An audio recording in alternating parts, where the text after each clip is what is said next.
तो यहाँ पर लेकर आ गए हैं आपके लिए बहुत ही इंपॉर्टेंट वीडियो और बहुत ही महत्वपूर्ण वीडियो, जो कि आपके लिए बेहद इंपॉर्टेंट और बेहद ही महत्वपूर्ण है। सभी लोग क्या करेंगे, वीडियो को बार शेयर कर देंगे, लाइक कमेंट सब्सक्राइब जरूर कर देंगे। साथ ही साथ आप सभी लोग बेल आइकन को जरूर दबा लेंगे, ठीक है ना। यहाँ पर हम बात करने वाले कक्षा 10 की, ठीक है ना।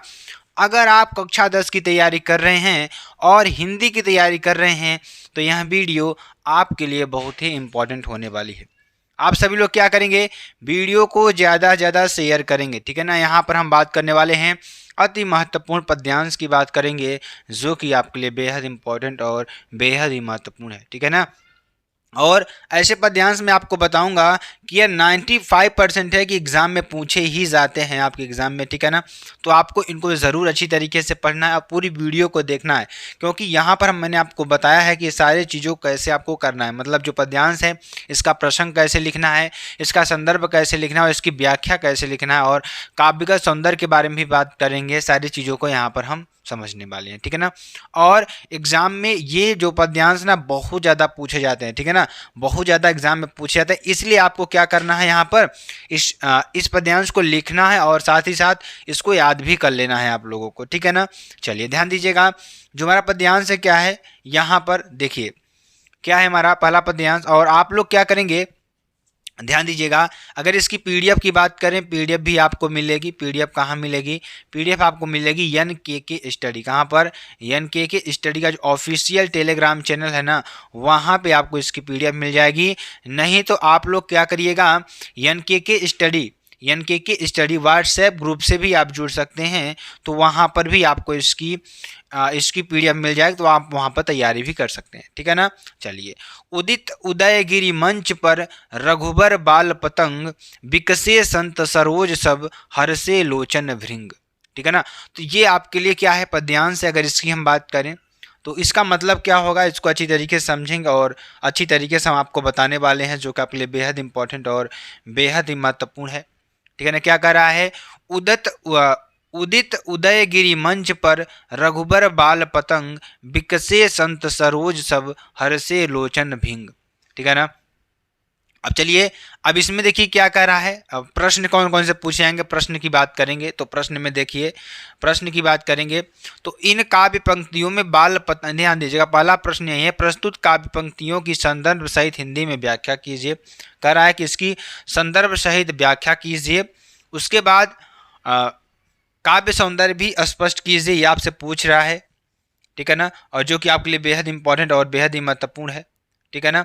और उसके बाद कराए लोचन एवं सरोज के दो दो पर्यायवाची शब्द लिखिए। किसके किसके, लोचन और सरोज के, यानी लोचन एवं सरोज के दो दो पर्यायवाची आपको लिखना है, ठीक है ना, जो कि आपके लिए बेहद इंपॉर्टेंट और बेहद ही महत्वपूर्ण है, ठीक है ना। चलिए ध्यान दीजिएगा, अगला इसी में प्रश्न पूछेगा, उपर्युक्त पद्यांश का आशय स्पष्ट कीजिए। इसका आशय आपको स्पष्ट करना है कि इसका आशय क्या होता है, ठीक है ना, ये आपको बताना है, जो कि आपके लिए बेहद इंपॉर्टेंट है, ठीक। तो पहले हम बात करेंगे संदर्भ की। संदर्भ आपको कैसे लिखना है, तो संदर्भ यानी आपको पद्यांश लिखने का बेस्ट तरीका आपको बताएंगे। तो पहले आपको क्या लिखना है, इसमें संदर्भ लिखना है। क्या लिखना है, संदर्भ लिखना है। तो संदर्भ में देखिए क्या लिखना है, प्रस्तुत काव्य पंक्तियाँ, जो हमारी प्रस्तुत काव्य पंक्तियाँ हैं, आप यहाँ पर काव्य पंक्तियाँ लिखेंगे, गद्य का नहीं लिख देंगे, प्रस्तुत, ठीक है ना। तो यहाँ पर आप लिखेंगे प्रस्तुत काव्य पंक्तियाँ हमारी पाठ्यपुस्तक हिंदी के काव्य खंड से धनुष भंग कविता शीर्षक से लिया गया है। किससे, हमारी पाठ्यपुस्तक हिंदी के काव्य खंड के धनुष भंग कविता शीर्षक से लिया गया है। यह अंश हमारी पाठ्यपुस्तक में गोस्वामी तुलसीदास द्वारा रचित श्री रामचरितमानस के बालखंड से संकलित है। तो किससे लिया गया है, ध्यान दीजिएगा, यहाँ पर लिया गया है धनुष भंग से लिया गया है। कविता का शीर्षक क्या है, धनुष भंग है, ठीक है ना। और कविता का शीर्षक है, और इसकी हमारी जो पाठ्यपुस्तक से गोस्वामी तुलसीदास, किसने लिखा है, गोस्वामी तुलसीदास द्वारा लिखा गया है। और ये रामचरितमानस के बालखंड से संकलित है। किससे, रामचरितमानस के बालखंड से संकलित है, ठीक है ना। चलिए प्रसंग की बात करेंगे। प्रसंग में देखिए आपके लिए जो वेरी वेरी मोस्ट इंपॉर्टेंट है और बेहद ही महत्वपूर्ण है आपके लिए।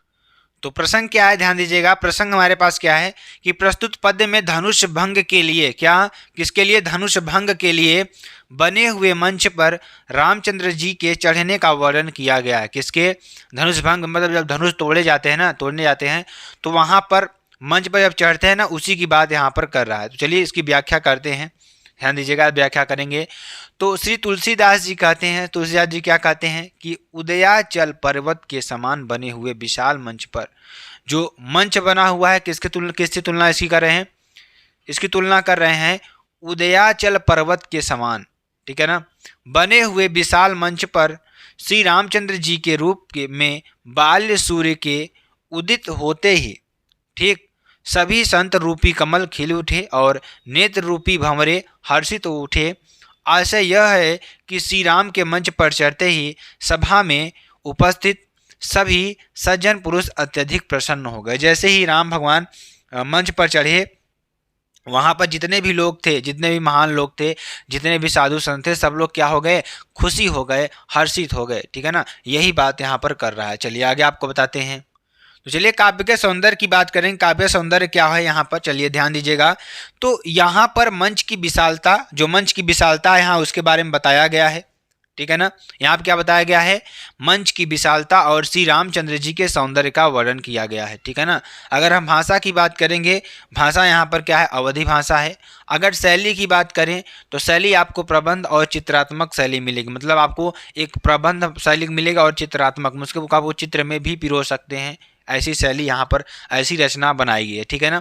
रस की बात करेंगे तो अद्भुत रस इसमें है, ठीक है ना, बहुत ही आश्चर्य वाला रस है। कहने का मतलब इसमें अगर आप पढ़ेंगे तो आपको बहुत ही आश्चर्य महसूस होगा, ठीक है ना। चलिए उसके बाद अलंकार की बात करेंगे। तो अलंकार इसमें कौन कौन सा है, ध्यान दीजिएगा। अलंकार की बात करेंगे तो उपमा, रूपक और अनुप्रास अलंकार, उपमा, रूपक और अनुप्रास अलंकार का मंजुल प्रयोग है, ठीक है ना, ये आपके लिए हो जाएगा। और गुण की बात करें, गुण आपके लिए माधुर्य होगा। क्या होगा, गुण आपके लिए माधुर्य गुण होगा, ठीक है ना। चलिए भावसाम्य की बात करेंगे।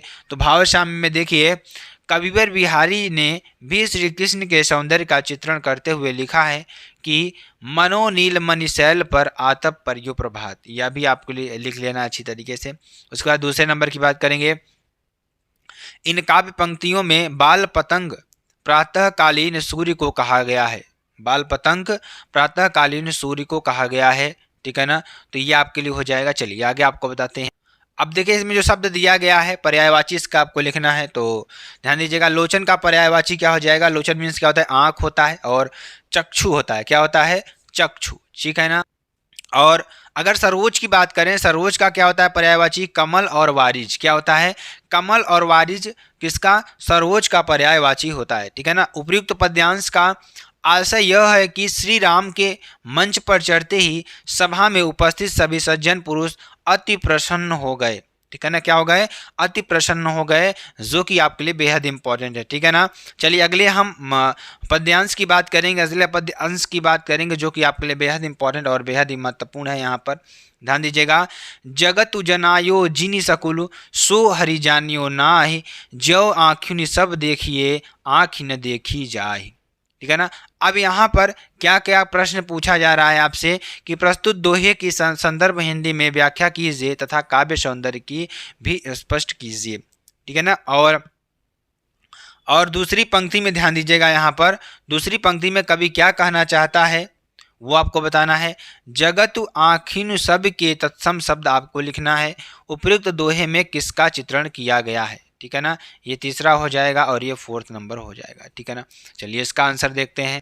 अगर इसके हम प्रसंग की बात करें तो इस दोहे में कवि बिहारी ने ईश्वर भक्ति करने की प्रेरणा दी है, क्या करने की, ईश्वर भक्ति करने की प्रेरणा दी है, ठीक है ना। और व्याख्या की बात करें तो कवि का कथन है कि जिस ईश्वर ने तुम्हें समस्त संसार का ज्ञान कराया है। यहाँ पे देखिए अगर संदर्भ लिखेंगे तो संदर्भ में आप लिखेंगे प्रस्तुत, ठीक है ना, प्रस्तुत जो पद्यांश है वह कविवर बिहारी द्वारा रचित उसके दोहों से लिया गया है, आप लिख सकते हैं प्रसंग, ठीक है ना, कोई दिक्कत वाली बात नहीं यहाँ पर है, ठीक है ना।